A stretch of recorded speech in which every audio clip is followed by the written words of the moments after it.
What a great panel the panel before us was. Wasn't that just a great level setting for our conversation today? So welcome. And perhaps we can start by briefly introducing yourselves to us and a little bit about your background. Dr. Tonetti? I'm Mary Tonetti, geriatrician at Yale School of Medicine, where I've been for the past 40 years. Until recently was the chief of geriatrics, and now have the opportunity to pass that on to others. Probably the thing I'm most proud of now is the past 10 years with generous support from the John A. Hartford Foundation. I've been working across the country with health professionals and older adults to try to figure out how we can get healthcare to better align with each individual's health priorities. Reverend Dr. Bird? Good morning, and thank you, Dr. Silas Lopez. I'm honored to be here this morning. My name is Malcolm Bird. I'm the senior pastor of Mother AME Zion Church in the village of Harlem, which is New York State's oldest black institution with origins that go back to 1774. I turned 41 on August 31st. Yay. And whereas I am not a senior, I look forward to becoming one. Yeah, so I'm Eric DeYoung. I'm a geriatrician at MedStar Washington Hospital Center in DC. And for about the last 25 years, I've been leading a home-based primary care program, house call program, and a hospital geriatrics program, and teaching students and residents who I hope will go into geriatrics. Awesome. We're going to start with a moment of optimism. And I'm going to ask you, what are some of the positive ways that the overall increase in longevity is affecting our communities? But before we go there, let me define longevity a little bit. Living a longer and healthier life under an individual's ideal conditions. Dr. Bird, I'll start with you. I'll start with a story. I was downtown hanging out with some friends to the wee hours of the morning. I will not go into detail. And about 1 a.m., and I'm getting off the 3 train in Harlem where I live, and I'm crossing Lenox Avenue, heading home. And I walk past a bus stop on the downtown side of Lenox Avenue, and I see seated there a parishioner from my congregation. She was, at that point, about 99 years old. Wow. And I said to her, "My God, what are you doing getting on a bus at this time of the morning?" She looked me right in my eye and said, "Reverend, mind your business."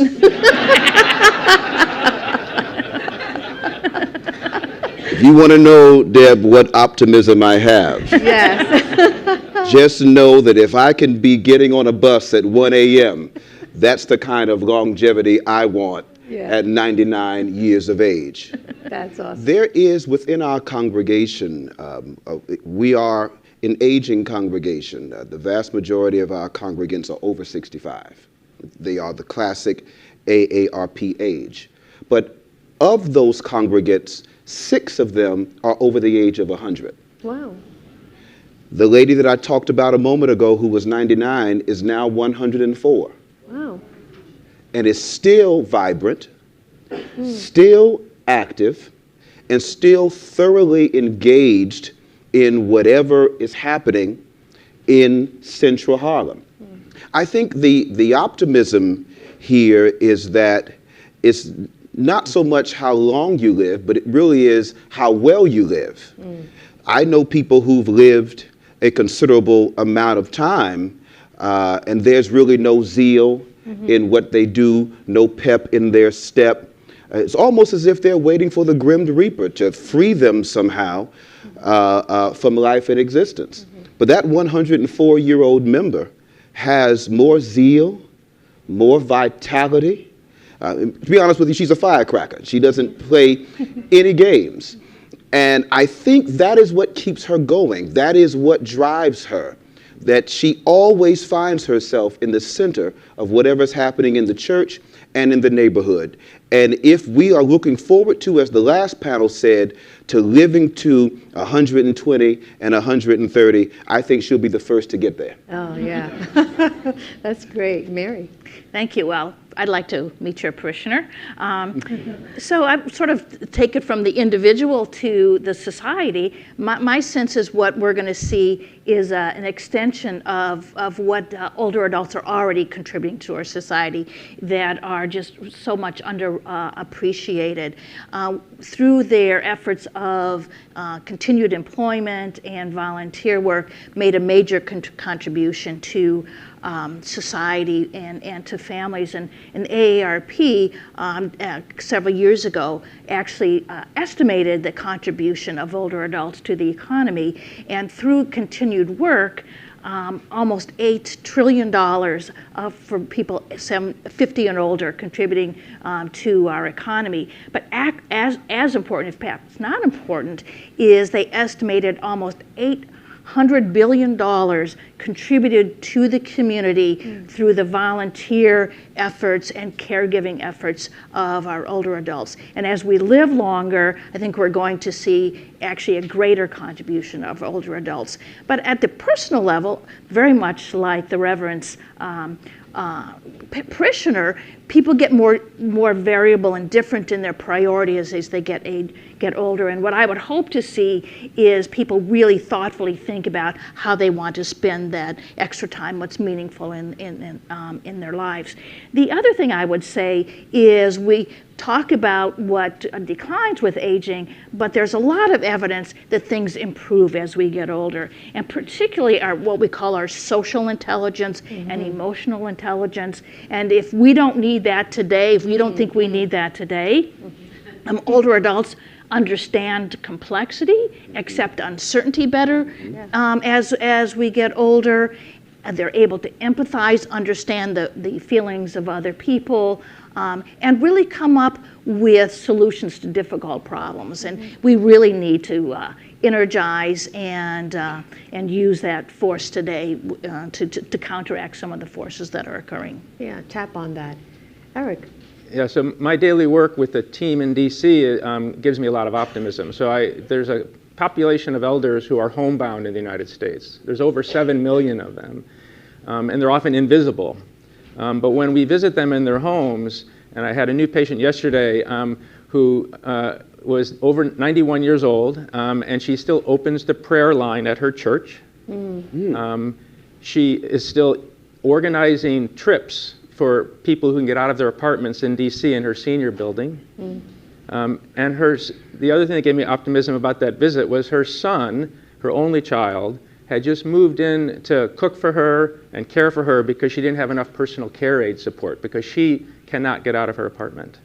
But that combination of the courage and resilience of the elders, their loving and devoted family members, and the personal care aides. Many people don't have family, and the personal care aides who are day in, day out doing the hygiene and the cleaning and the caring and the loving that those people need, that gives me a lot of optimism. And I think we have to do our part to kind of meet them where they live.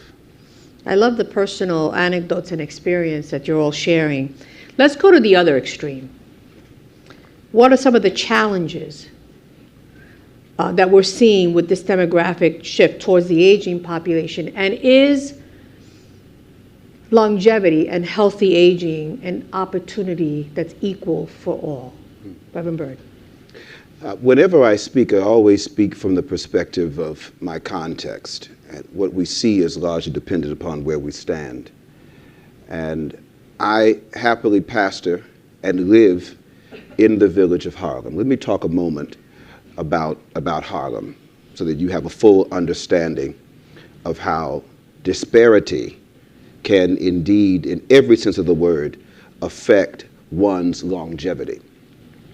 In Harlem has a population of about 220,000 people from river to river in the village of Central Harlem. There are about 100 medical doctors or so, give or take, in Harlem. There are, on the Upper East Side, about 1,000. You all taking this in? In that same community, we are experiencing a considerable deficit in fair and affordable housing for senior populations. meaning with a wait list of about 7 to 8 years to get into some of those senior buildings. Most aging persons in Harlem will die before they can get into an affordable place to live. All of this is compounded on the fact that those who own their homes, those who own, let's say, a townhouse or a brownstone in Harlem, are now faced with what happens when they can no longer get up the stairs. So they're coming into my office saying, Reverend, I think I should sell because I can no longer handle the stairs. That could create a grave crisis in a changing community, not for the person selling the home, but I know as a pastor that more than likely someone that looks like me probably can't afford to buy that home from that senior member of my congregation. So it's a loss of economics for our community. Why am I saying all of this? This is a wonderful conversation to have, but if we are not on the ground, at pavement level, having an honest conversation about addressing the fact that longevity for someone in central Harlem is different than longevity for someone in other parts of the city, especially with the fact that the life expectancy rate in central Harlem is about 6 to 7 years less than someone on the Upper East Side. So as we are having this conversation, as we're looking at the quality of life that a person can have as they age, I just want to be sure that people in my community, as they age, are able to afford their medications, they're able to afford their food, able to pay their responsibilities, and able to pay their rent, and every now and then take a senior trip to Atlantic City. I don't want our people in my neighborhood or my congregation just surviving. I want to see my people thriving. But in order to do that, we got to make sure that grandma can afford the rent on where she's living. We have to be sure that she's able to afford the food that she's eating, that she's not having to make a decision between medication and between food. I want to see people in central Harlem who are aging with grace. Not aging with struggle. Thank you, Reverend Byrd. I know Reverend Byrd a long time. His passion is unbelievable, and his commitment. Love you. Eric. Yeah, so the kind of challenges that I see in our community are in these elders, especially those folks over 80, over 85, are losses. So they lose a lot of people in their life. They lose physical function.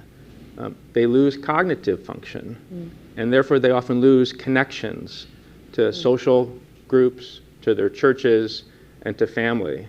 So the question, I don't have an easy answer for that, but the question I always come up with, how do we help them cope and thrive in the setting of all of those losses? The second big challenge is more medical. Aging is now a slow process, and although we talk about healthy aging, it's a little bit of an oxymoron because at the end of a healthy aging process, we're still going to die. So there's some transition there between being healthy and dying. And that process is slow. It's a slow decline. And so do people have the care and the support that they need medically, physically, socially, as they go through that slow decline? And kind of the final challenge is finding the help that they need on a daily basis. So personal care aides are the kind of lifeline for a lot of these patients, but there is a real shortage of personal care aides, especially for lower and middle class folks. High-income people can pay top dollar for home health aides, but lower middle-class folks, especially those in the middle who don't have Medicaid, which often will cover personal care aides. So that's another huge challenge, is getting adequate daily support from personal care aides, especially when family may be far away. Far away. Mary?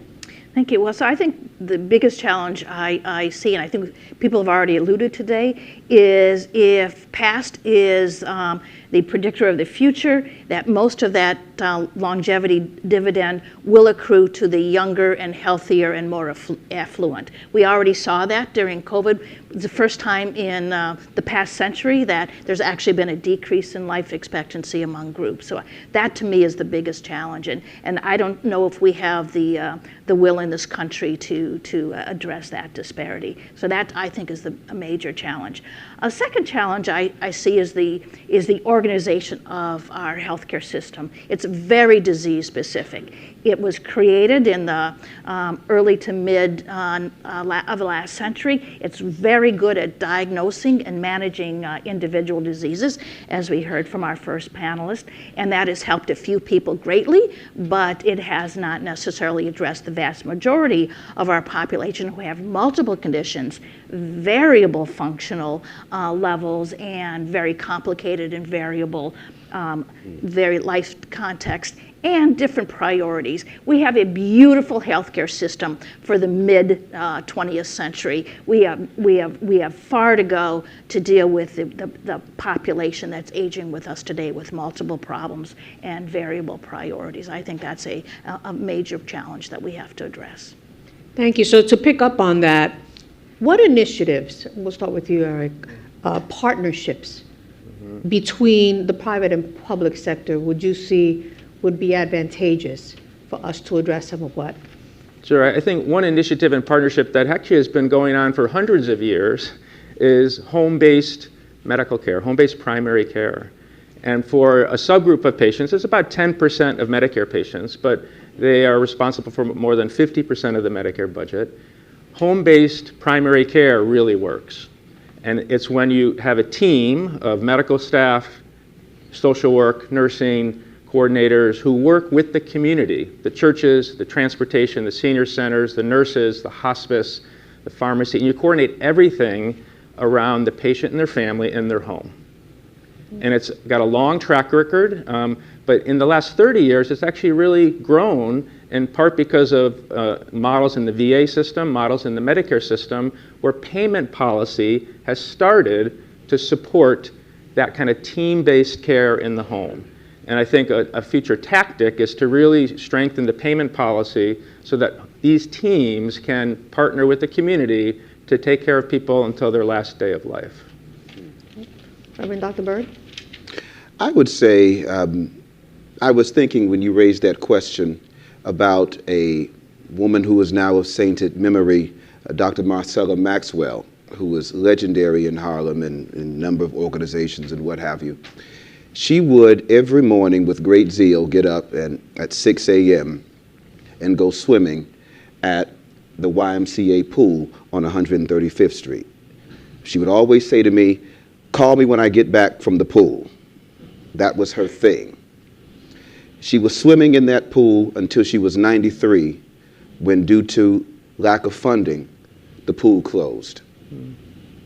She ultimately died at 96. In the last conversation we had, she was asking me, did I know anybody that could potentially bring her pool back?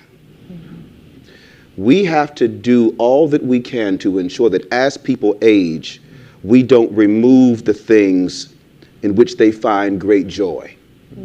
And I work every day, though she's gone, to in my own way do something to be sure that no one else loses their pool and loses an opportunity to exercise and to feel good about themselves and good about life. Though she had mobility challenges, she was very good in the pool.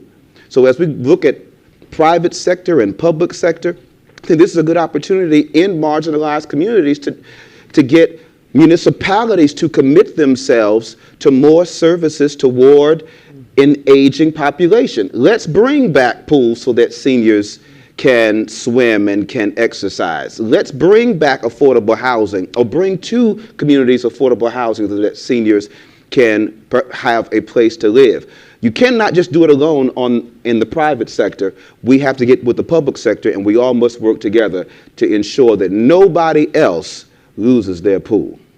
Thank you. Last word. What are you hopeful for? Well, I'm hopeful for, I think, expanding on that we have to break down the barriers of what is medical care, which we know from work that was done a couple of decades ago from the Kaiser Foundation, provides about 10% of the contribution to health. Most of it is social, most of it is behavioral, and that's where our efforts need to go. There are a few small examples of that. I don't know if they address pools.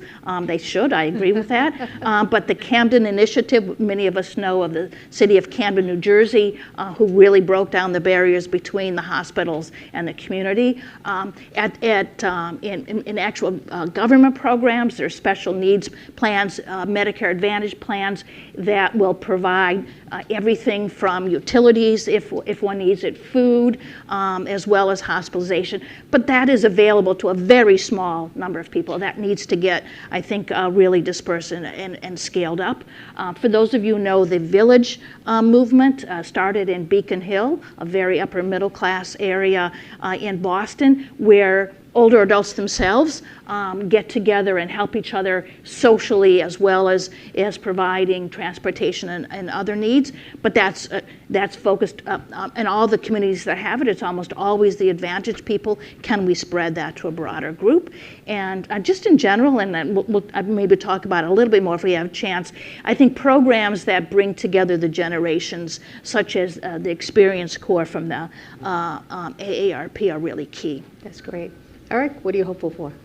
I'm really hopeful that as we go down this path in this group, actually in this room, and the group that we met last night and all the speakers, I'm hopeful that we'll have a kind of a moral and ethical commitment of our society to treating our elders with love and respect as valued members, but also who bring value to us, and kind of give them all the kind of resources that they need to live and ultimately die at home with the comfort and kind of peace of their family. Thank you. Last word, Reverend Dr. Bird. What are you hopeful for? And my last word, without fear of plagiarizing what you've just said, would be ibid and ditto. Thank you. Thank you very much for being here.